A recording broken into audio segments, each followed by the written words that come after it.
जंगी कतल किया गया ज्यादा किन्ना ने हिंदुआ सिखा ने रल के। अच्छा ये जो खबर पहुंची पुछने बाद उसने गांधी जी कांग्रेस से करता धरता सन ते मुस्लिम लीग के करता धरता मोहम्मद अली जिन्ना साहब कायदे आजम के नाम से मशहूर से। अच्छा इन्होंने दोनों की आपस में जिन्होंने टेलीविजन की गुफ्तगू हुई तो गांधी जी खुद गए उत्ते कलकत्ते तो कायदे आजम की तरफों हुसैन शहीद सोहरावर्दी जी सन उत्थे बंगाल वाले वो गए इन्हें जाके उत्थे अपने अपने अफ्रीका समझाया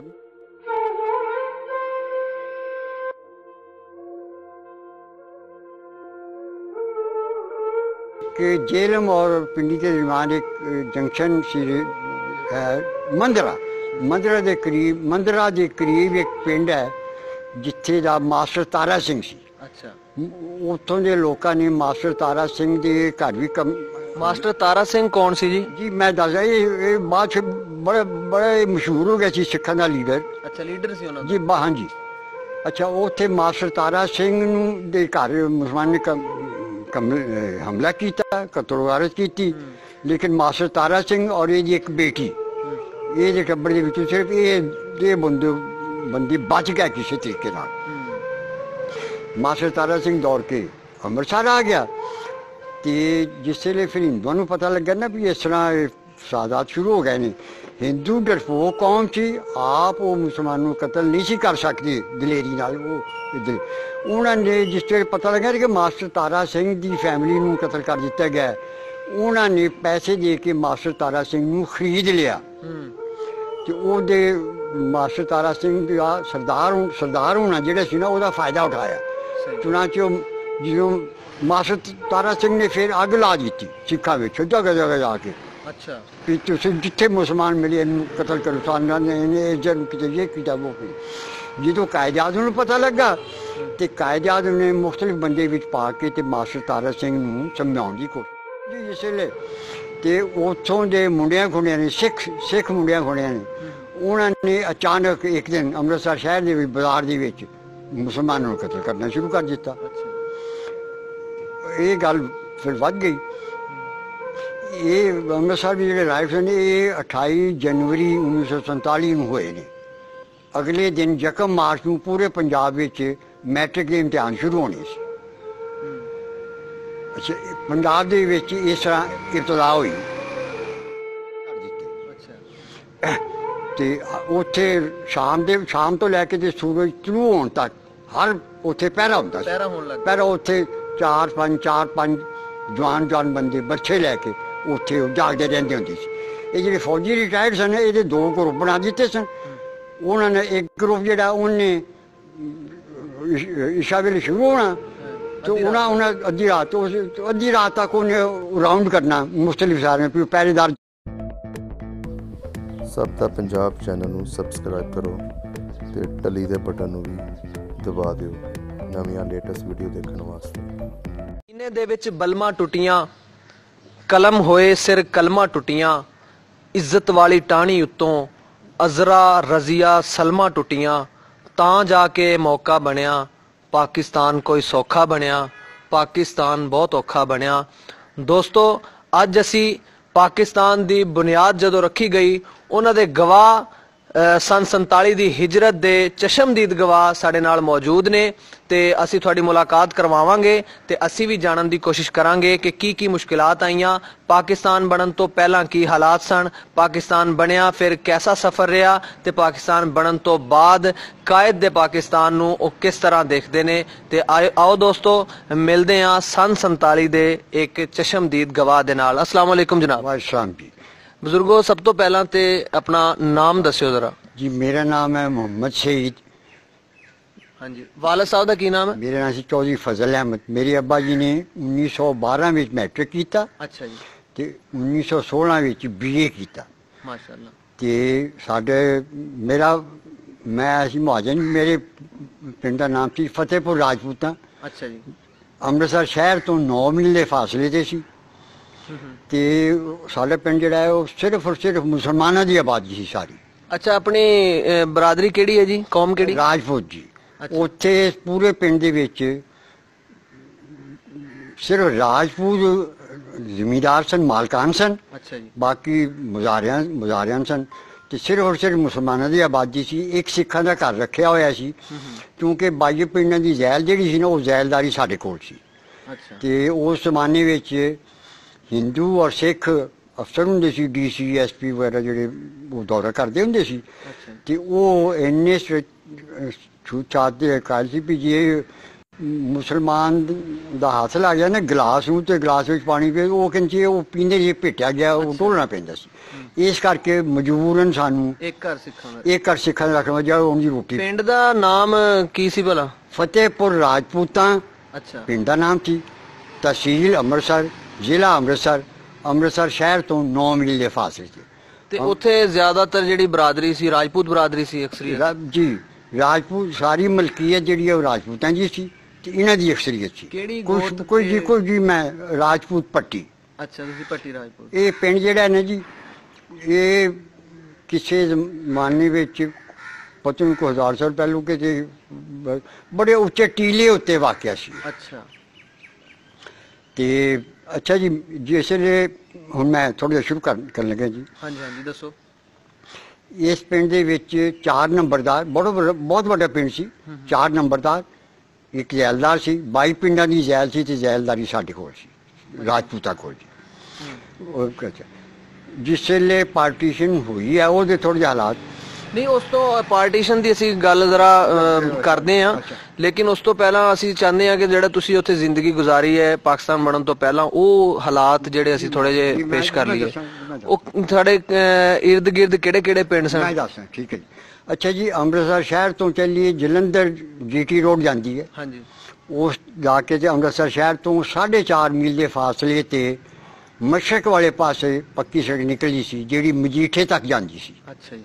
ਮਜੀਠਾ ਜਿਹੜਾ ਦਿਆਲ ਸਿੰਘ ਕਾਲਜ ਲਾਹੌਰ, ਮਜੀਠੀਆ ਜਿੱਥੇ ਅੱਜ ਕੱਲ੍ਹ ਹਾਜੀ ਕੈਂਪ ਹੈ ਲਾਹੌਰ, ਉਹ ਮਜੀਠੇ ਦੇ ਬੜੇ ਬੜੇ ਸਰਦਾਰ ਸੀ। ਉਹ ਸੜਕ ਤੇ ਸੀ ਸਾਡਾ। 4.5 ਮੀਲ ਪੱਕੀ ਸੜਕ ਤੇ ਸੀ, ਯਾਨੀ GT ਰੋਡ ਤੇ ਸੀ। ਫਿਰ ਉੱਥੇ ਜਿਹੜੀ ਸੜਕ ਜਾਂਦੀ ਸੀ ਮਜੀਠੇ ਨੂੰ ਨਿਕਲਦੀ ਸੀ ਨਾ, ਉਹ ਉੱਥੋਂ 4.5 ਮੀਲ ਦੇ ਫਾਸਲੇ 'ਚ ਸੀ। GT ਰੋਡ ਤੋਂ ਤਕਰੀਬਨ 1.5 ਮੀਲ ਫਾਸਲੇ ਦੇ ਉੱਤੇ ਨਹਿਰ ਅੱਪਰ ਬਾਰੀ ਦੁਆਬ ਗੁਜ਼ਰਦੀ ਸੀ। ਅੱਗੇ ਜਾ ਕੇ ਸਾਡਾ ਅੱਛਾ ਜੀ, ਸਾਡੇ ਪਿੰਡ ਦੇ ਵਿੱਚ ਮਗਰਬ ਵਾਲੇ ਪਾਸੇ ਛਾਪਾ ਇੱਕ ਪਿੰਡ ਆਉਂਦਾ ਸੀ ਸਿੱਖਾਂ ਦਾ, ਉਹ ਸੜਕ ਤੇ ਸਾਡੇ ਮਸ਼ਰਕ ਵਾਲੇ ਪਾਸੇ ਜਿਹੜਾ ਹੈ ਉਸ ਪਿੰਡ ਦਾ ਨਾਮ ਸੀ ਮਾਨਾਵਾਲਾ, ਸੌਰੀ ਨਵਾਂ ਪਿੰਡ। ਅੱਛਾ, ਸਾਡੇ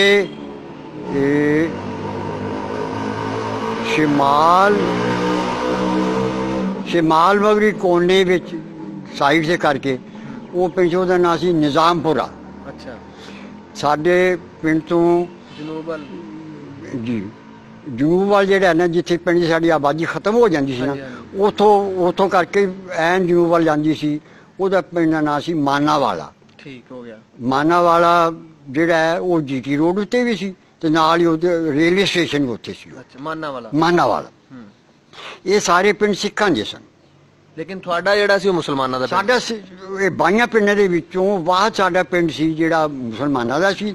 ਸਿਰਫ ਇੱਕ ਸਿੱਖਾਂ ਦਾ ਘਰ ਮਜਬੂਰਨ ਅਸੀਂ ਰੱਖਿਆ ਸੀ, ਅਫਸਰਾਂ ਦੀ ਸਿੱਖ ਰੋਟੀ ਪਾਉਣ ਵਾਸਤੇ। ਅੱਛਾ ਬਜ਼ੁਰਗੋ, ਤੁਹਾਡੀ ਉਸ ਟਾਈਮ ਉੱਥੇ 2-2 4-4 ਘਰ ਕਮੀਆਂ ਦੇ ਲੋਹਾਰ ਤਰਖਾਨ ਵਗੈਰਾ ਜਿਹੜੇ ਇਹ ਮੁਸਲਮਾਨ ਸੀ। ਅੱਛਾ, ਤੁਹਾਡੀ ਉਮਰ ਕਿੰਨੀ ਸੀ ਉਦੋਂ ਜਦੋਂ? ਅਸਲ ਮੇਰੀ ਉਮਰ ਪੌਣੇ 15 ਸਾਲ ਜੇ ਪੂਰੀ ਨਹੀਂ ਸੀ, ਕੋਈ 10-20 ਦਿਨ ਘੱਟ ਸੀ। ਮਤਲਬ ਸਕੂਲ ਵਗੈਰਾ ਜਾਂਦੇ ਸੀ ਉਦੋਂ? ਜੀ, ਮੈਂ ਉਸੇ 9ਵੀਂ ਜਮਾਤ ਵਿੱਚ ਪੜ੍ਹਦਾ ਸੀ। ਤੇ ਮੇਰੇ ਪਿੰਡ ਦਾ ਸਕੂਲ ਆਇਆ ਸੀ MC high school Jandiala Guru. ਸਾਡੇ ਪਿੰਡ ਤੋਂ ਤਕਰੀਬਨ 7.5 ਮੀਲ ਦੇ ਫਾਸਲੇ ਤੇ ਉਹ ਵਾਕਿਆ ਸੀ। ਤੇ ਫਿਰ ਦੋਸਤ ਵੀ ਹੋਣੇ ਤੁਹਾਡੇ ਉੱਥੇ ਕਾਫੀ?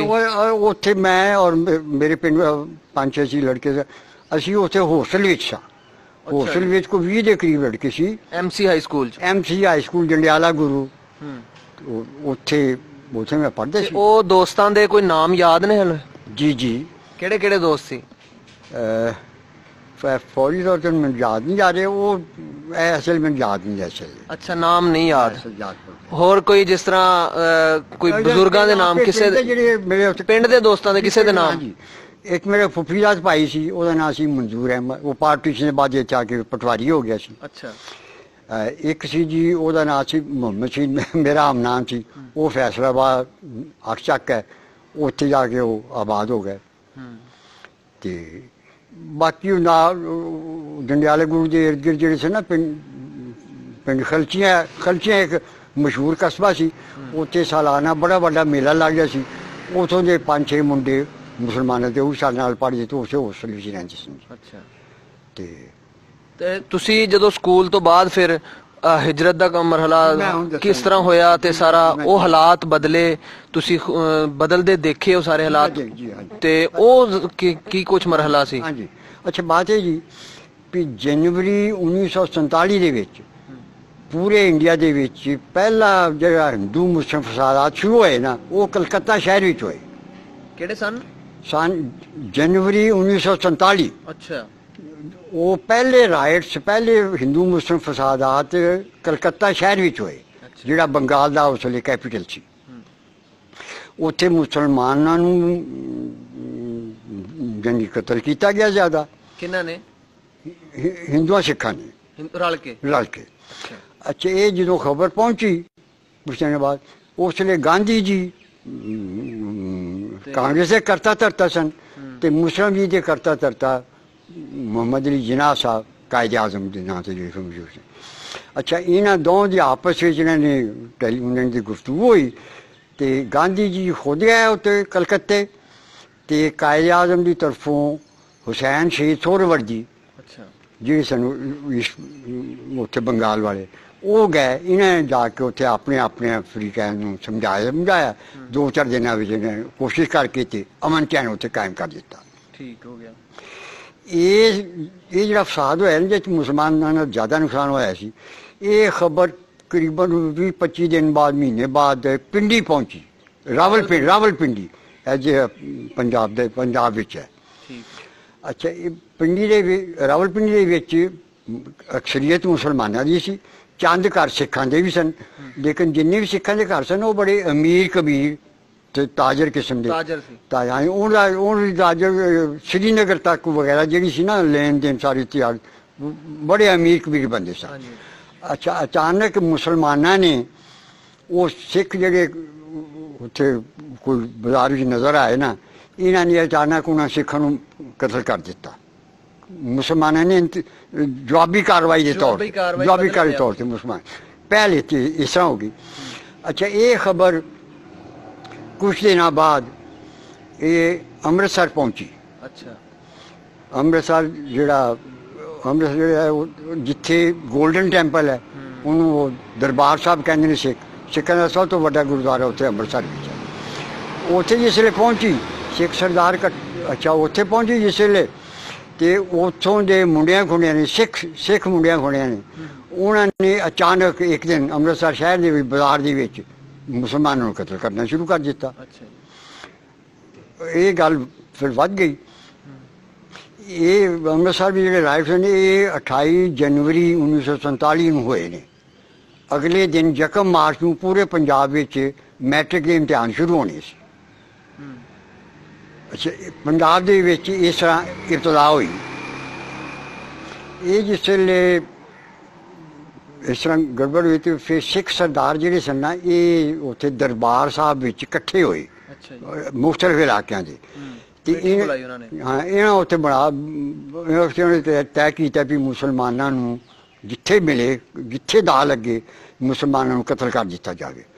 ਚੁਨਾਚੇ ਜਿੱਥੇ ਕਿਤੇ ਮੁਸਾਫਰ ਸਫ਼ਰ ਦੇ ਵਿੱਚ ਚੱਲਦਾ ਫਿਰਦਾ ਕਿਤੇ ਮੁਸਲਮਾਨ ਇਕੱਲਾ ਮਿਲ ਜਾਂਦਾ ਸੀ ਨਾ, ਉਹਨੂੰ ਉਹ ਸਿੱਖ ਇੱਕ ਦੋ ਉਹਨੂੰ ਉਸ ਕਤਲ ਕਰ ਦਿੰਦੇ ਸੀ।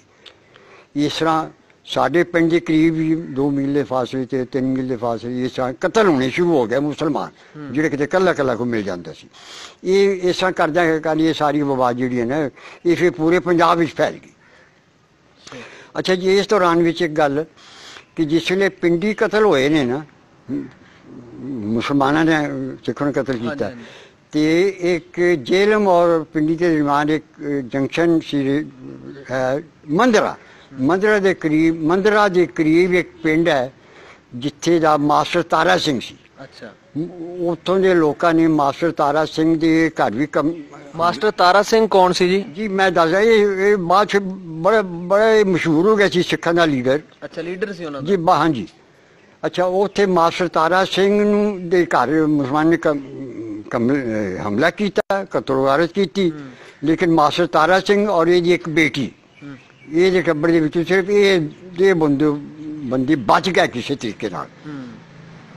ਮਾਸਟਰ ਤਾਰਾ ਸਿੰਘ ਦੌੜ ਕੇ ਅੰਮ੍ਰਿਤਸਰ ਆ ਗਿਆ, ਤੇ ਜਿਸ ਵੇਲੇ ਫਿਰ ਹਿੰਦੂਆਂ ਨੂੰ ਪਤਾ ਲੱਗਾ ਨਾ ਵੀ ਇਸ ਤਰ੍ਹਾਂ ਫਸਾਦਾਤ ਸ਼ੁਰੂ ਹੋ ਗਏ ਨੇ, ਹਿੰਦੂ ਡਰਪੋਕ ਕੌਮ ਸੀ, ਆਪ ਉਹ ਮੁਸਲਮਾਨ ਨੂੰ ਕਤਲ ਨਹੀਂ ਸੀ ਕਰ ਸਕਦੇ ਦਲੇਰੀ ਨਾਲ। ਉਹਨਾਂ ਨੇ ਜਿਸ ਵੇਲੇ ਪਤਾ ਲੱਗਾ ਕਿ ਮਾਸਟਰ ਤਾਰਾ ਸਿੰਘ ਦੀ ਫੈਮਿਲੀ ਨੂੰ ਕਤਲ ਕਰ ਦਿੱਤਾ ਗਿਆ, ਉਹਨਾਂ ਨੇ ਪੈਸੇ ਦੇ ਕੇ ਮਾਸਟਰ ਤਾਰਾ ਸਿੰਘ ਨੂੰ ਖਰੀਦ ਲਿਆ, ਤੇ ਉਹਦੇ ਮਾਸਟਰ ਤਾਰਾ ਸਿੰਘ ਦਾ ਸਰਦਾਰ ਹੋਣਾ ਜਿਹੜਾ ਸੀ ਨਾ, ਉਹਦਾ ਫਾਇਦਾ ਉਠਾਇਆ। ਚੁਣਾਚੋਂ ਜਦੋਂ ਮਾਸਟਰ ਤਾਰਾ ਸਿੰਘ ਨੇ ਫਿਰ ਅੱਗ ਲਾ ਦਿੱਤੀ ਸਿੱਖਾਂ ਵਿੱਚ ਜਗ੍ਹਾ ਜਗ੍ਹਾ ਜਾ ਕੇ। ਅੱਛਾ, ਵੀ ਤੁਸੀਂ ਜਿੱਥੇ ਮੁਸਲਮਾਨ ਮਿਲੇ ਇਹਨੂੰ ਕਤਲ ਕਰੋ, ਸਾਨੂੰ ਇਹਨੇ ਜਨਮ ਕਿਤੇ ਇਹ ਕੀਤਾ ਉਹ ਕੀਤਾ। ਜਦੋਂ ਕਾਇਦ ਆਜ਼ਮ ਨੂੰ ਪਤਾ ਲੱਗਾ, ਤੇ ਕਾਇਦ ਆਜ਼ਮ ਨੇ ਮੁਖਤਲਿਫ ਬੰਦੇ ਵਿੱਚ ਪਾ ਕੇ ਤੇ ਮਾਸਟਰ ਤਾਰਾ ਸਿੰਘ ਨੂੰ ਸਮਝਾਉਣ ਦੀ ਕੋਸ਼ਿਸ਼ ਕੀਤੀ ਵੀ ਫਸਾਦਾਤ ਖਤਮ ਕਰੀਏ, ਲੇਕਿਨ ਉਹਦਾ ਪੈਸਾ ਬੋਲਦਾ ਹੈ। ਉਹ ਮਾਸਟਰ ਤਾਰਾ ਸਿੰਘ ਦੀ ਸਮਝ ਗੱਲ ਨਾ ਆਈ ਕਾਇਦ ਆਜ਼ਮ ਦੀ, ਉਹ ਉਹਦੇ ਹੱਥ ਵਿਕਿਆ ਹੋਇਆ ਸੀ। ਤੇ ਉਹਨੇ ਹਿੰਦੂਆਂ ਨੇ ਮਾਸਟਰ ਤਾਰਾ ਸਿੰਘ ਦੇ ਜ਼ਰੀਏ ਸਿੱਖਾਂ ਨੂੰ ਇੰਨਾ ਉਭਾਰ ਜਜ਼ਬਾਤੀ ਕਰ ਦਿੱਤਾ ਕਿ ਉਹ ਸਿੱਖ ਜਿੱਥੇ ਕੋਈ ਮੁਸਲਮਾਨ ਮਿਲਦਾ ਸੀ ਨਾ, ਤਾਂ ਉਹ ਕਤਲ ਤੇ ਹਿੰਦੂ ਆਪ ਪਰੇ ਦੇ ਪਰੇ ਰਹਿ, ਉਹਨਾਂ ਨੇ ਸਿੱਖਾਂ ਕੋਲ ਕਤਲ ਕਰਾਉਣਾ ਸ਼ੁਰੂ ਕਰ ਦਿੱਤਾ। ਅੱਛਾ, ਅਗਰ ਅਸੀਂ ਮਜ਼ੀਦ ਅੱਗੇ ਗੱਲ ਚਲਾਉਣ ਤੋਂ ਪਹਿਲਾਂ ਥੋੜਾ ਜਿਹਾ ਤੁਹਾਡੇ ਬਚਪਨ ਨੂੰ ਡਿਸਕਸ ਕਰੀਏ ਕਿ ਤੁਸੀਂ ਘਰ 'ਚ ਕਿੰਨੇ ਭੈਣ ਭਾਈ ਸੀ, ਵਾਲਦੈਨ ਕੀ ਕਰਦੇ ਸੀ, ਉਹ ਘਰ ਦਾ ਮਾਹੌਲ ਤੇ ਗਲੀ ਮੁਹੱਲੇ ਦੀਆਂ ਗੱਲਾਂ, ਉਹ ਅਸੀਂ ਸੁਣਨਾ ਚਾਹ ਰਹੇ ਤੁਹਾਡੇ ਕੋਲੋਂ। ਅੱਛਾ ਜੀ, ਮੇਰੇ ਅੱਬਾ ਜੀ ਨੇ ਸਨ 16-17 ਵਿੱਚ BA ਕੀਤਾ ਸੀ, ਤੇ ਉਸ ਵੇਲੇ ਮੇਰੇ ਦਾਦਾ ਜੀ ਔਰ ਮੇਰੇ ਸਨ ਵੀ ਕਿਉਂਕਿ ਸਾਰੇ ਜ਼ਮੀਂਦਾਰ ਸਨ ਵੀ ਇਹ ਤਹਿਸੀਲਦਾਰ ਹੋ ਜਾਣ। ਤਹਿਸੀਲਦਾਰੀ ਵਾਸਤੇ ਦਰਖਾਸਤ ਦਿੱਤੀ, ਉਹ 1.5 ਸਾਲ ਦਰਖਾਸਤ ਨਾ ਨਿਕਲੀ। ਅੱਬਾ ਜੀ ਓਵਰਏਜ ਹੋਣ ਲੱਗੇ, ਤੇ ਫਿਰ ਇਹਨਾਂ ਨੇ ਓਵਰਏਜ ਹੋਣ ਡਾਕਖਾਨੇ ਵਿੱਚ ਮੁਲਾਜ਼ਮਤ ਇਖਤਿਆਰ ਕਰ ਲਈ ਵਾਲਿਦ ਸਾਹਿਬ ਨੇ। ਉੱਥੇ ਫਿਰ 2 ਸਾਲ ਬਾਅਦ ਇਮਤਿਹਾਨ ਹੋਇਆ ਡਿਪਾਰਟਮੈਂਟ ਦੇ ਨਾਲ, ਫਿਰ ਅੱਬਾ ਜੀ ਉਹ ਇਮਤਿਹਾਨ ਦੇ ਕੇ ਇੰਸਪੈਕਟਰ ਹੋ ਗਏ। ਤੇ ਮੇਰੀ ਪੈਦਾਇਸ਼ ਹੋਈ ਜੀ 3 ਦਸੰਬਰ 1932। ਉਸ ਵੇਲੇ ਮੇਰੇ ਅੱਬਾ ਜੀ ਲਾਇਲਪੁਰ ਹੁੰਦੇ ਸੀ, ਜਿਹਨੂੰ ਅੱਜ ਕੱਲ੍ਹ ਫੈਸਲਾਬਾਦ ਕਹਿੰਦੇ। ਅੱਛਾ, ਉੱਥੇ ਦੀ ਮੇਰੀ ਪੈਦਾਇਸ਼ ਹੈ, ਉੱਥੇ ਦੀ ਮੇਰੀ ਪਹਿਲੀ ਹੋਸ਼ ਹੈ। ਉਹਦੇ ਬਾਅਦ ਮੇਰੇ ਅੱਬਾ ਜੀ ਸ਼ੇਖੂਪੁਰ ਆ ਗਏ, ਉੱਥੇ ਮੈਂ ਸਕੂਲ ਵਿੱਚ ਮੈਨੂੰ ਦਾਖਲ ਕਰਾਇਆ। ਉਹ ਫਿਰ ਮੇਰੇ ਅੱਬੇ ਦਾ ਤਬਾਦਲਾ ਹੋ ਗਿਆ ਪਿੰਡ ਆਦਨ ਖਾਨ, ਜ਼ਿਲ੍ਹਾ ਜੇਹਲਮ, ਬਤੌਰ ਇੰਸਪੈਕਟਰ। ਉਹ ਚੂँਕਿ ਵਾਰ ਟਾਈਮ ਅਜੇ ਹੈ ਸੀ ਨਾ ਜੀ, ਵਾਰ ਟਾਈਮ, ਉਸ ਵੇਲੇ ਫੌਜੀਆਂ ਦਾ ਖਤੋ ਖਤਾਬਾ ਘਰ ਆਉਣਾ ਜਾਣਾ, ਉਹ ਇਸ ਕਰਕੇ ਉੱਥੇ ਇੰਸਪੈਕਟਰ ਦੀ ਨਵੀਂ ਪੋਸਟ ਕ੍ਰੀਏਟ ਉੱਥੇ ਅੱਬਾ ਜੀ ਲੱਗ। ਫਿਰ ਉਸ ਵੇਲੇ ਮੈਂ 3ਰੀ ਜਮਾਤ ਵਿੱਚ ਸੀ ਜਦੋਂ ਮੈਂ ਪਿੰਡ ਆਦਮ ਖਾਨ ਜਾ ਕੇ 3ਰੀ ਜਮਾਤ में ਦਾਖਲ ਹੋਇਆ। ਠੀਕ ਹੋ ਗਿਆ। ਅੱਛਾ, ਇਹ ਗੱਲ ਹੈ 1943 ਦੀ। ਉੱਥੇ ਮੈਂ 5ਵੀਂ ਜਮਾਤ ਵਿੱਚ ਜਿਸ ਵੇਲੇ ਹੋਇਆ ਮੈਂ, ਤੇ ਅੱਬਾ ਜੀ ਦਾ ਤਬਾਦਲਾ ਹੋ ਗਿਆ Chakwal, inspector post and telegraph department Chakwal. ਉੱਥੇ ਉਦੋਂ ਅੱਬਾ ਜੀ ਸਾਨੂੰ ਸਾਰੀ ਫੈਮਿਲੀ ਨੂੰ ਫਤਿਹਪੁਰ, ਜਿਹੜਾ ਸਾਡਾ ਪਿੰਡ ਸੀ ਫਤਿਹਪੁਰ, ਅੱਜ ਉੱਥੇ ਛੱਡ ਗਏ, ਆਪ ਉਸ ਚਾਰਜ ਲੈ ਲਿਆ ਉੱਥੇ। ਫਿਰ ਦਸੰਬਰ ਵਿੱਚ ਸਾਨੂੰ ਅੱਬਾ ਜੀ ਉੱਥੇ ਲੈ ਕੇ ਗਏ। ਉੱਥੇ ਮੈਂ 5ਵੀਂ ਪਾਸ ਕੀਤੀ, 6ਵੀਂ ਪਾਸ ਕੀਤੀ, 7ਵੀਂ ਪਾਸ ਕੀਤੀ, 8ਵੀਂ ਤੋਂ ਆਇਆ। ਤੇ ਉਸ ਵੇਲੇ ਫਿਰ ਅੱਬਾ ਜੀ ਦੀ ਪੈਨਸ਼ਨ ਹੋ ਗਈ, ਫਿਰ ਪਿੰਡ ਆ ਗਏ। ਫਿਰ ਅਸੀਂ ਪਿੰਡ ਆ ਗਏ ਜੀ। ਅੱਛਾ, ਫਤਿਹਪੁਰ ਜੀ। ਇਹ 46 ਦੀ ਗੱਲ ਹੈ ਜੀ। ਤੇ ਤੁਹਾਡੀ ਜ਼ਮੀਨ ਵਗੈਰਾ ਵੀ ਹੈ ਸੀ? ਹਾਂ ਜੀ। ਅੱਛਾ ਜੀ, ਮੇਰੇ ਦਾਦਾ ਜੀ ਜਿਹੜੇ ਜ਼ਮੀਨ ਕੋਈ ਨਹੀਂ ਸੀ ਜੀ, ਮੇਰੇ ਦਾਦਾ ਜੀ ਦੀ 200 ਏਕੜ ਜ਼ਮੀਨ ਸੀ ਦਾਦਾ ਜੀ ਦੀ, ਮੇਰੇ ਦਾਦਾ ਜੀ ਦੀ। ਤੇ ਅਸੀਂ ਸਾਰੇ ਰਿਸ਼ਤੇਦਾਰ ਜਿਹੜੇ ਨੇ ਬੜੇ ਇਸ ਤਰ੍ਹਾਂ ਵੱਡੇ ਮਾਲਕਾਂ ਵਿੱਚੋਂ ਸਾਂ। ਮੇਰੇ ਦਾਦਾ ਜੀ ਦੇ 5 ਬੇਟੇ ਸੀ। ਉਹ ਜਿਹੜੀ ਹੈ 40 ਏਕੜ ਜ਼ਮੀਨ ਇੱਥੇ ਜੋ ਮਹਾਜਰ ਹੋ ਕੇ ਇੱਥੇ ਆਏ ਆ, ਇੱਥੇ ਸੈਟਲ ਹੋਏ ਆ। ਸਾਨੂੰ ਮੇਰੇ ਅੱਬਾ ਜੀ ਨੂੰ 20 ਏਕੜ ਇੱਥੇ 88 ਸਿੱਖ ਸਾਹਿਬ ਜ਼ਿਲ੍ਹਾ ਸਾਹੀਵਾਲ ਇੱਥੇ ਮਿਲ ਗਿਆ ਰਕਬਾ। ਬਾਕੀ ਇੱਕ ਕੰਜਸਟਡ ਏਰੀਆ ਸੀ, ਬਾਕੀ ਸਾਨੂੰ ਫਿਰ ਸ਼ੇਖੂਪੁਰੇ ਲੈਣਾ ਪਿਆ ਜੀ। ਸਹੀ। ਤੇ ਅੱਛਾ, ਤੇ ਜਦੋਂ ਹਿਜਰਤ ਦਾ ਉਹ ਦਿਨ ਆਇਆ ਜੀ, ਮੈਂ ਉਹ ਦੱਸਦਾ ਜੀ। ਉਹ ਉਸ ਟਾਈਮ ਤੁਸੀਂ ਇਹ ਯਾਦ ਆ ਕਿ ਤੁਸੀਂ ਕੀ ਕਰ ਰਹੇ ਸੀ? ਜੀ ਮੈਂ ਉਹ ਕਿਸ ਤਰ੍ਹਾਂ ਤੁਹਾਨੂੰ ਪਤਾ ਲੱਗਿਆ ਕਿ ਜੀ ਹਿਜਰਤ ਦਾ ਟਾਈਮ ਆ ਗਿਆ, ਚਲੋ ਜੀ ਹੁਣ ਉਜਾੜੇ ਪੈ ਗਏ? ਜੀ ਮੈਂ ਦੱਸਾਂ। ਅੱਛਾ, ਜਦੋਂ ਇਹ ਫਸਾਦਾਤ ਫੈਲ ਗਏ ਨਾ ਜੀ ਪੂਰੇ ਪੰਜਾਬ ਦੇ ਵਿੱਚ ਹੀ, ਤੇ ਸਿੱਖਾਂ ਦਾ ਜਿਹੜਾ ਸੀ ਨਾ ਦਰਬਾਰ ਸਾਹਿਬ ਜਾਂ ਗੋਲਡਨ ਟੈਂਪਲ ਅੰਮ੍ਰਿਤਸਰ ਵਾਲਾ, ਇੱਥੇ ਹਫ਼ਤਾਵਾਰ ਵੇਖੋ 29 ਹੋਰ ਕੀਤੀ ਹੋਈ ਸੀ। ਉਹ ਫਿਕਸ ਟਾਈਮ ਤੇ ਸਿੱਖਾਂ ਸਰਦਾਰਾਂ ਦੀ ਮੀਟਿੰਗ ਹੁੰਦੀ ਸੀ ਪੂਰੇ ਪੰਜਾਬ ਵਿੱਚ। ਸਰਦਾਰ ਬੜੇ ਬੜੇ ਸਰਦਾਰ ਆਉਂਦੇ ਸੀ, ਗੋਲਡਨ ਟੈਂਪਲ ਆਉਂਦੇ ਸੀ, ਉੱਥੇ ਫਿਰ ਇਹਨਾਂ ਦੀ ਮੀਟਿੰਗ ਹੁੰਦੀ ਸੀ ਵੀ ਕਿਹੜੇ ਪਿੰਡ ਤੇ ਹਮਲਾ ਕਰਨਾ। ਉਹ ਉੱਥੇ ਜੇ ਹਮਲਾ ਕਰਨੇ ਸੀ ਜਿਹੜੇ ਕਰਦੇ ਉਹਨੂੰ ਜਥਾ ਕਹਿੰਦੇ ਸੀ ਵੀ ਕਿਹੜੇ ਪਿੰਡ ਤੇ ਜਥਾ ਪੈਣਾ, ਯਾਨੀ ਸਿੱਖਾਂ ਨੇ ਬੱਚਾ ਨਾ ਉਸੇ ਆ ਕੇ ਕਤਲ ਗਾਰਤ ਕਰਨੀ ਹੈ, ਜਥਾ ਪੈਣਾ ਵੀ ਹਮਲਾ ਕਰਨਾ ਹੈ। ਅੱਛਾ, ਉੱਥੇ ਉਹ ਮੁਖਤਲਿਫ ਪਿੰਡਾਂ ਦੇ ਫਿਰ ਪ੍ਰੋਗਰਾਮ ਬਣਦੇ ਰਹੇ ਤੇ ਇੱਕ ਵਾਰੀ ਫਿਰ ਉੱਥੇ ਫੈਸਲਾ ਹੋਇਆ ਵੀ ਫਤਿਹਪੁਰ ਰਾਜਪੂਤ ਜਿਹੜਾ ਮੇਰਾ ਪਿੰਡ ਸੀ ਵੀ ਇੱਥੇ ਹੁਣ ਜਥਾ ਕਿਸ ਦਿਨ ਪੈਣਾ। ਤੇ ਸਾਡੇ ਪਿੰਡ ਤੋਂ ਮਸ਼ਰਕ ਵਾਲੇ ਪਾਸੇ ਨਵਾਂ ਪਿੰਡ ਜਿਹੜਾ ਸੀ ਨਾ, ਉਹਦੇ 2 ਸਰਦਾਰ ਸਨ ਵਿੱਚ ਬੈਠੇ ਹੋਏ ਉਸ ਮੀਟਿੰਗ ਵਿੱਚ। ਇੱਕ ਦਾ ਨਾਂ ਸੀ ਝੰਡਾ ਸਿੰਘ, ਇੱਕ ਦਾ ਨਾਂ ਸੀ ਸਰਦਾਰ ਮੂਲਾ ਸਿੰਘ। ਉਹ ਦੋਵੇਂ ਸਕੇ ਭਰਾ, ਮੂਲਾ ਸਿੰਘ, ਝੰਡਾ ਸਿੰਘ ਤੇ ਮੂਲਾ ਸਿੰਘ। ਇਹ ਦੋ ਮੀਟਿੰਗ ਦੇ ਵਿੱਚ ਸੀ, ਉਹ ਮੀਟਿੰਗ ਵਿੱਚ ਸੀ। ਤੇ ਸਾਡੇ ਪਿੰਡ ਚੋਂ ਕਿ ਜ਼ਮੀਨਾਂ ਬੜੀ ਦੂਰ ਤੱਕ ਫੈਲੀਆਂ ਹੋਈਆਂ ਸੀ ਨਾ, ਵੱਡਾ ਪਿੰਡ ਸੀ, ਤੇ ਸਾਡੀਆਂ ਜ਼ਮੀਨਾਂ ਤੇ ਉਹ ਝੰਡਾ ਸਿੰਘ ਮੂਲਾ ਸਿੰਘ ਦੀ ਇਹਨਾਂ ਦੇ ਬਾਪ ਦੀਆਂ ਜ਼ਮੀਨਾਂ ਨਾਲ ਸਨ ਉੱਥੇ, ਉਹ ਨਵੇਂ ਪਿੰਡ ਵਾਲਿਆਂ ਦੀਆਂ ਜ਼ਮੀਨਾਂ ਨਾਲ ਲੱਗਦੀਆਂ ਸਨ।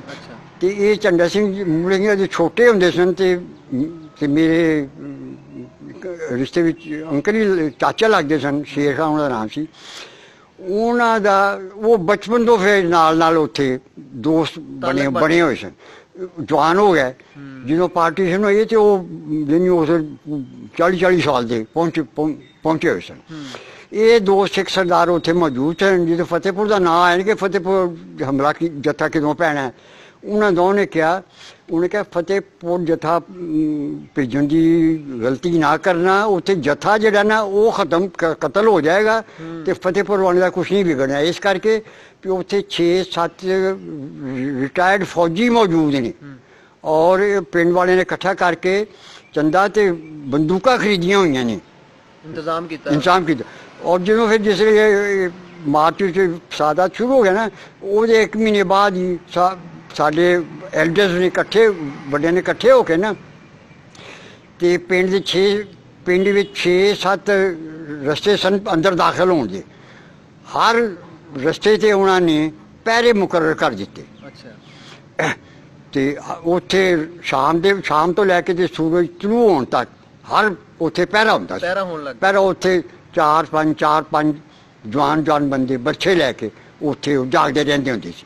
ਇਹ ਜਿਹੜੇ ਫੌਜੀ ਰਿਟਾਇਰਡ ਸਨ ਇਹਦੇ 2 ਗਰੁੱਪ ਬਣਾ ਦਿੱਤੇ ਸਨ। ਉਹਨਾਂ ਨੇ ਇੱਕ ਗਰੁੱਪ ਜਿਹੜਾ ਉਹਨੇ ਇਸ਼ਾ ਵੇਲੇ ਸ਼ੁਰੂ ਹੋਣਾ ਤੇ ਉਹਨਾਂ ਅੱਧੀ ਰਾਤ ਤੱਕ ਉਹਨੇ ਰਾਉਂਡ ਕਰਨਾ ਮੁਖਤਲਿਫ ਸਾਰੇ ਪਹਿਰੇਦਾਰ ਜਾਗ ਰਹੇ ਨੇ ਉੱਥੇ 5-5 ਮਿੰਟ ਬੈਠਣਾ, ਗੱਪਾਂ ਸ਼ੱਪਾਂ ਮਾਰਦੀਆਂ। ਫਿਰ ਅਗਲੇ ਉਹਨਾਂ ਨੇ ਅੱਧੀ ਰਾਤ ਜਾ ਕੇ ਉਹ ਤੇ ਰਿਪੋਰਟ ਕਰਦੇ ਫਿਰ ਅਸੀਂ ਫਿਰ ਆਏ ਹਾਂ। ਤੇ ਦੂਸਰਾ ਜਿਹੜੇ ਫੌਜਾਂ ਦਾ ਦਸਤਾ ਹੁੰਦਾ ਸੀ ਉਹ ਤਿਆਰ ਹੁੰਦੇ ਸੀ, ਉਹਨਾਂ ਫਿਰ ਉਹ ਸੁਬਹ ਤੱਕ ਉਹਨਾਂ ਨੂੰ ਇਹ ਸਾਡਾ ਉਹ ਜਿਹੜਾ ਪਹਿਰਾ ਸੀ ਨਾ ਉਹ ਦੂਰ ਤੱਕ ਮਸ਼ਹੂਰ ਹੋ ਗਿਆ ਹੋਇਆ ਸੀ ਵੀ ਉਹ ਫੌਜੀ ਪਹਿਰਾ ਤੇ ਬੰਦੇ ਵੀ ਉੱਥੇ। ਇਸ ਕਰਕੇ ਸਾਡੇ ਤੇ ਕਿਸੇ ਨੇ ਜ਼ਰੂਰਤ ਨਾ ਕੀਤੀ ਹਮਲਾ। ਅੱਛਾ, ਫਿਰ ਨੈਕਸਟ ਦੀ ਮੀਟਿੰਗ ਹੋਈ ਤੇ ਫਿਰ ਇੱਕ ਵਾਰੀ ਫਲਾਂ ਜੋ ਉਹਦੇ ਫਿਰ ਸਾਡੇ ਪਿੰਡ ਦਾ ਨਾਂ ਆਇਆ। ਇਹ ਸਰਦਾਰ ਝੰਡਾ ਸਿੰਘ ਤੇ ਮੂਲਾ ਸਿੰਘ ਇਹਨਾਂ ਨੇ ਫਿਰ ਮੁਖਾਲਫਤ ਕੀਤੀ। ਉਹਨੇ ਕਿਹਾ ਤੁਹਾਡਾ ਜਥਾ ਮਰ ਜਾਣਾ ਹੈ ਤੇ ਉਹਨਾਂ ਦਾ ਨੁਕਸਾਨ ਕੋਈ ਨਹੀਂ ਹੋਣਾ। ਇਹ ਸਾਡੀ ਦਹਿਸ਼ਤ ਉਹਨਾਂ ਨੇ ਫੈਲਾਈ ਹੋਈ ਸੀ ਉੱਥੇ। ਸਰਦਾਰ ਊਧਮ ਸਿੰਘ ਜਿਹੜਾ ਫਿਰ ਬਾਅਦ ਵਿੱਚ ਈਸਟ ਪੰਜਾਬ ਦਾ ਚੀਫ ਮਿਨਿਸਟਰ ਬਣ ਗਿਆ ਸੀ, ਉਹ ਵੀ ਉਹਦੇ ਵਿੱਚ ਮੌਜੂਦ ਸੀ। ਉਹ ਜਦੋਂ ਇੱਕ ਮੀਟਿੰਗ, ਦੂਸਰੀ ਮੀਟਿੰਗ, ਤੀਸਰੀ ਮੀਟਿੰਗ ਵਿੱਚ ਉਹ ਫਿਰ ਡੈਫਰ ਕਰਾ ਦੇਣਾ। ਉਹ ਫਿਰ ਉੱਠਿਆ, ਉਹਨੇ ਸਿੱਖ ਜਿਹੜੇ ਨੇ ਕਿ ਧੀ ਭੈਣ ਦੀਆਂ ਗਾਲਾਂ ਦੇਣੀਆਂ ਤਾਂ ਮਾਮੂਲ 'ਚ ਕੋਈ ਸ਼ਰਮ ਨਹੀਂ ਸੀ ਕਰਦੇ। ਉਹਨੇ ਇਹਨਾਂ ਨੂੰ 2 ਸਰਦਾਰਾਂ ਨੂੰ ਨਾ ਮਾਵਾਂ ਦੀਆਂ, ਭੈਣਾਂ ਦੀਆਂ, ਧੀਆਂ ਦੀਆਂ ਗਾਲਾਂ ਦੇ ਦੂ ਕੇ ਨਾ ਚੰਗੀ ਤਰ੍ਹਾਂ, ਝੰਡਾ ਸਿੰਘ ਨੂੰ ਤੇ ਮੂਲਾ ਸਿੰਘ ਨੂੰ। ਤੇ ਊਧਮ ਸਿੰਘ ਨੇ ਕਿਹਾ ਵੀ ਤੁਸੀਂ ਜਿਹੜੇ ਤੁਸੀਂ ਸਾਰੇ ਉਹ ਚੂੜੀਆਂ ਪਾ ਕੇ ਤੇ ਘਰ ਬੈਠੇ ਰਹੋ, ਫਤਿਹਪੁਰ ਤੇ ਜਥਾ ਲਿਆਉਣਾ ਉਹ ਮੇਰੀ ਡਿਊਟੀ ਤੇ ਉੱਥੇ ਤਾਰੀਖ ਮੁਕਰਰ ਹੋ ਗਈ ਕਿ 13-14 ਅਗਸਤ ਦੀ ਦਰਮਿਆਨੀ ਰਾਤ ਜਿਹੜੀ ਹੈ ਨਾ ਉਦੋਂ ਉਹ ਊਧਮ ਸਿੰਘ ਆਪਣਾ ਜੱਥਾ ਲੈ ਕੇ ਆਏਗਾ 47 ਚ ਹੈ 47 ਵਿੱਚ ਆਜ਼ਾਦੀ ਵਾਲੇ ਦਿਨ ਹੀ ਯਾਨੀ ਰਾਤ ਜਿਹੜੀ ਦਰਮਿਆਨੀ ਰਾਤ ਆਜ਼ਾਦ ਹੋਣੇ ਦੀ। ਉਹ ਨਾ ਤਾਰੀਖ ਹੋ ਕੇ ਉਸ ਦਿਨ ਮੈਂ ਉਹ ਸਾਡੇ ਪਿੰਡ ਤੋਂ ਕੋਈ ਅੰਦਾਜ਼ਨ ਕੋਈ 30 ਮੀਲ ਦੇ ਕਰੀਬ ਦੂਰ ਸੀ, ਤਹਿਸੀਲ ਤਰਨਤਾਰਨ ਦੇ ਵਿੱਚ ਉਹਦਾ। ਉਹਨੇ ਕਿਹਾ ਮੇਰੀਆਂ ਗੱਡੀਆਂ ਹੋਣਗੀਆਂ, ਮੇਰੇ ਬੰਦੇ ਹੋਣਗੇ ਤੇ ਤੁਸੀਂ ਚੂੜੀਆਂ ਪਾ ਕੇ ਤੇ ਘਰ ਬੈਠੇ ਰਹੋ, ਮੈਂ ਆਪੇ ਕਰ ਲਾਂਗਾ। ਚੁਣਾਚ ਉਹ 10 ਵਜੇ ਮੈਂ ਉੱਥੇ ਪਹੁੰਚ ਕੇ ਹਮਲਾ ਕਰੂੰਗਾ, ਇਹ ਉੱਥੇ ਤੈਅ ਹੋ ਗਿਆ। ਉਹ ਮੀਟਿੰਗ ਖਤਮ ਹੋ ਗਈ।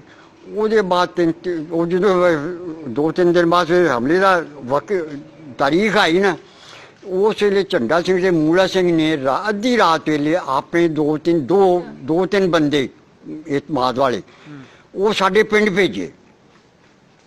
ਅੱਧੀ ਰਾਤ ਵੇਲੇ ਝੰਡਾ ਸਿੰਘ ਤੇ ਉਹਨਾਂ ਦੇ, ਕਿਉਂਕਿ ਸਾਡਾ ਪਹਿਰਾ ਬੜਾ ਮਸ਼ਹੂਰ ਸੀ, ਉਹਨਾਂ ਦੂਰੋਂ ਆਵਾਜ਼ ਦੇ ਕੇ ਨਾ ਪਹਿਰੇਦਾਰ ਨੂੰ ਤੇ ਕਿਹਾ ਵੀ ਇਸ ਤਰ੍ਹਾਂ ਸਰਦਾਰ ਝੰਡਾ ਸਿੰਘ ਮੂਲਾ ਸਿੰਘ ਨੇ ਭੇਜਿਆ, ਚੌਧਰੀ ਸ਼ੇਰ ਖਾਨ ਨੂੰ ਅਸੀਂ ਮਿਲਣਾ, ਉਹਨੂੰ ਪੈਗਾਮ ਦੇਣਾ ਕਿ ਆ ਜਾਈਏ। ਹੁਣ ਕਿ ਆ ਜਾਓ।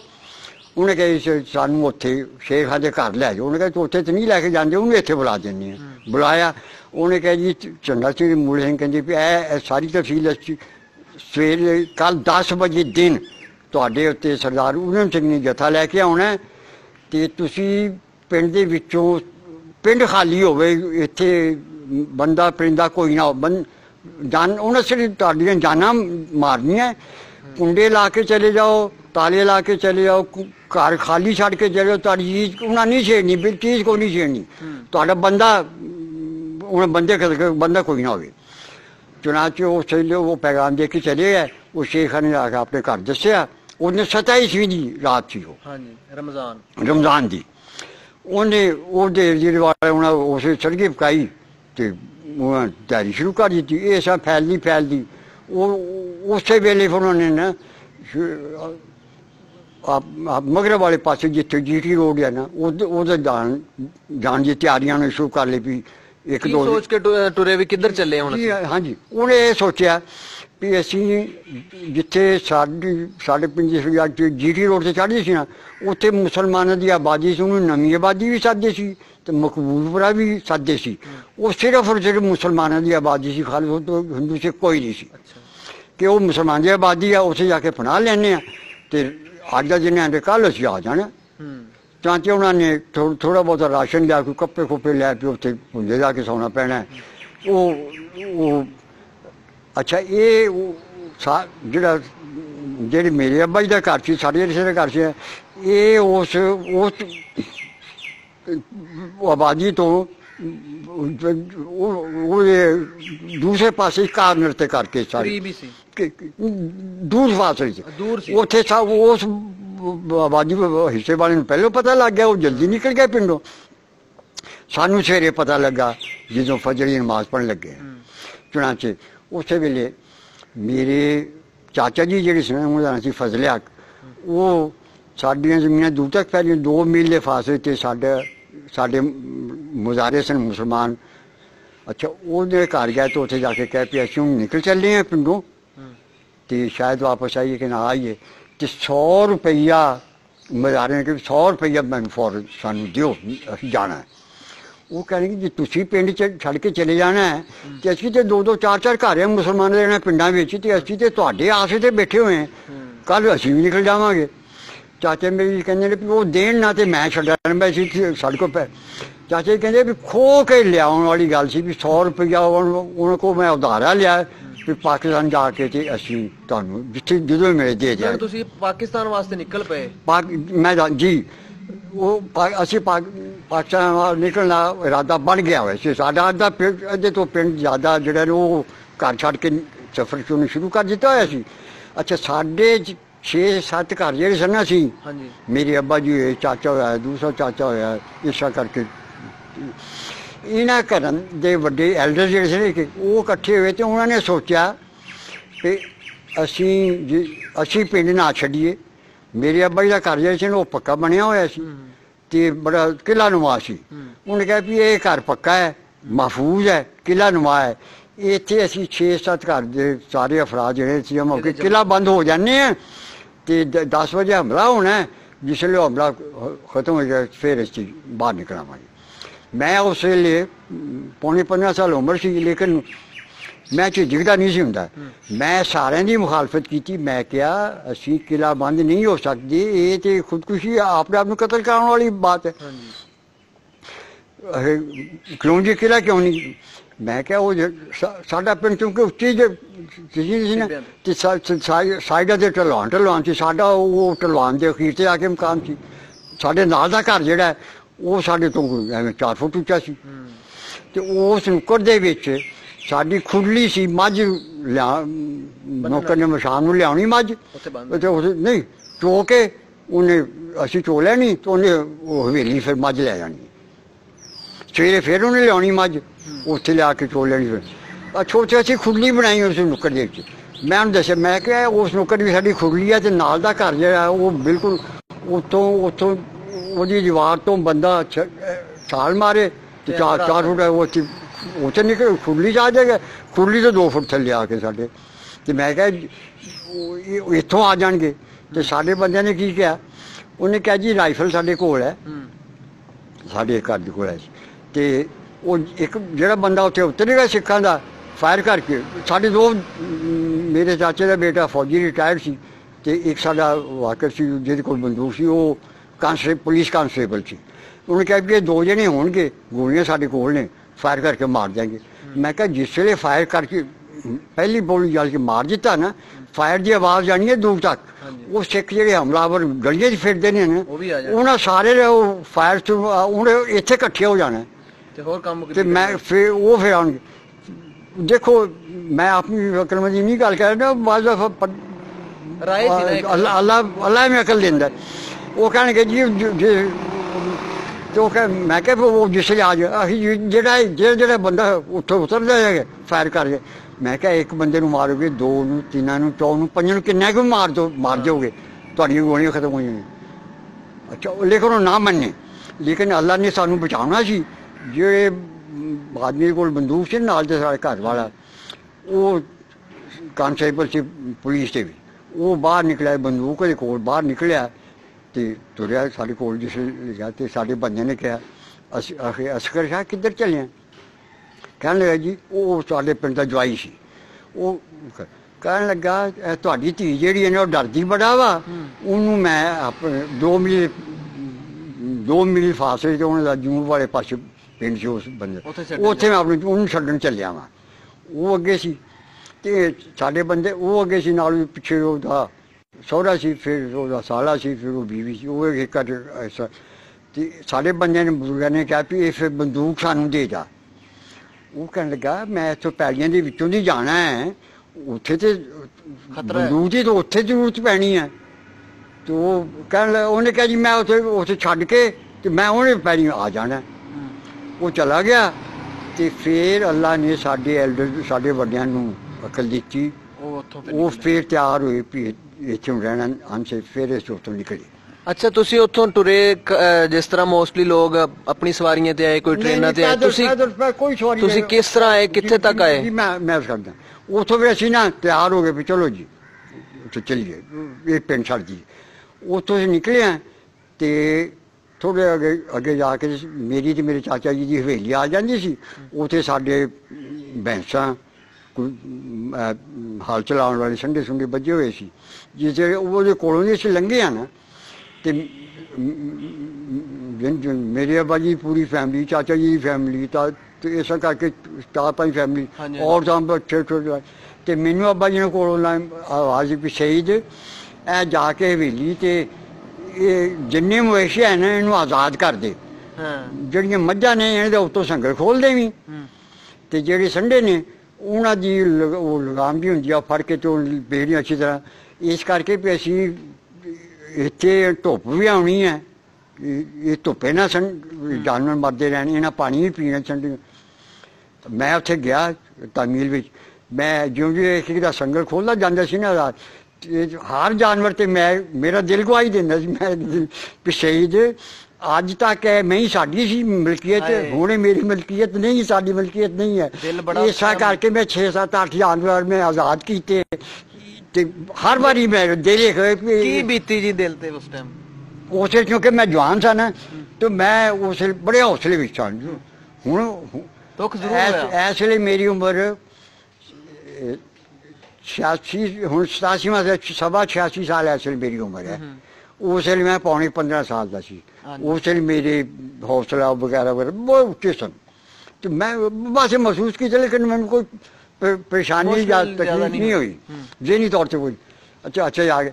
ਅੱਛਾ ਅੱਗੇ ਆ ਕੇ ਫਿਰ ਤੁਰ ਕੇ ਅਸੀਂ ਆਉਂਦੇ ਹਾਂ ਕਿ ਅਸੀਂ GT ਰੋਡ ਤੇ ਜਾਣਾ ਹੈ। ਉੱਥੇ ਜਿਸ ਵੇਲੇ 3 ਮੀਲ ਫਾਸਲਾ ਤੈਅ ਕੀਤਾ ਨਾ, ਅੱਗੇ ਜਾ ਕੇ ਫਿਰ ਅੱਪਰ ਬਾਰੀ ਦੁਆਬ, ਇਹ ਲੋਅਰ ਬਾਰੀ ਦੁਆਬ ਹੈ ਤੇ ਉੱਥੇ ਅੱਪਰ ਬਾਰੀ ਦੁਆਬ।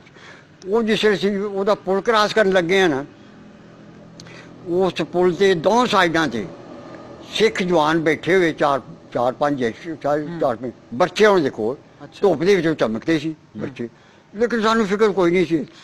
ਉਹ ਅਸੀਂ ਹੌਲੀ ਹੌਲੀ ਗਏ ਹਾਂ ਤੇ ਜਿਸ ਵੇਲੇ ਪੁਲ ਖਤਮ ਹੋਇਆ ਤੇ ਫਿਰ ਚੌੜਾ ਜਿਹਾ ਹੋ ਜਾਂਦਾ ਪਾਸੇ ਸਾਈਆਂ, ਉਸ ਉੱਥੇ ਕਰਕੇ ਦੋ ਸਿੱਖ ਸਰਦਾਰ ਬੁੱਢੇ ਤਰ੍ਹਾਂ ਉਹ ਬੈਠੇ ਹੋਏ।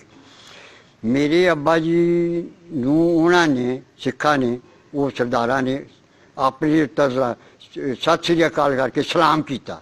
ਅੱਬਾ ਜੀ ਨੇ ਉਹਨੂੰ ਉਸੇ ਜਵਾਬ ਦੇ ਦਿੱਤਾ। ਤੇ ਉਹ ਇੱਕ ਮੈਂ ਨਾਲ ਆ ਬਈ, ਤੇ ਇੱਕ ਸਿੱਖ ਸਰਦਾਰ ਨੇ ਦੂਜੇ ਸਰਦਾਰ ਨੂੰ ਕਹਿੰਦਾ ਹੈ ਕਿ ਇਹ ਬੀਬੀਆਂ ਜਿਨ੍ਹਾਂ ਦਾ ਚਿਹਰਾ ਕਦੀ ਸੂਰੀ ਨੇ ਨਹੀਂ ਸੀ ਦੇਖਿਆ, ਅੱਜ ਇਹ ਨੰਗੇ ਮੂੰਹ ਇੱਥੇ ਤੁਰੀਆਂ ਜਾਂਦੀਆਂ ਨੇ, ਸਿਰ ਤੋਂ ਲੈ ਕੇ ਪੈਰਾਂ ਤੱਕ ਪਸੀਨੇ ਵਿੱਚ ਸ਼ਰਾਬੂਰ, ਕਿ ਇਹਨਾਂ ਦੀ ਹਾਂ ਸਾਡੇ ਤੇ ਪੈਣੀ ਹੈ ਕਿ ਨਹੀਂ? ਦੂਜਾ ਕਹਿੰਦਾ ਹਾਂ ਜ਼ਰੂਰ ਪੈਣੀ।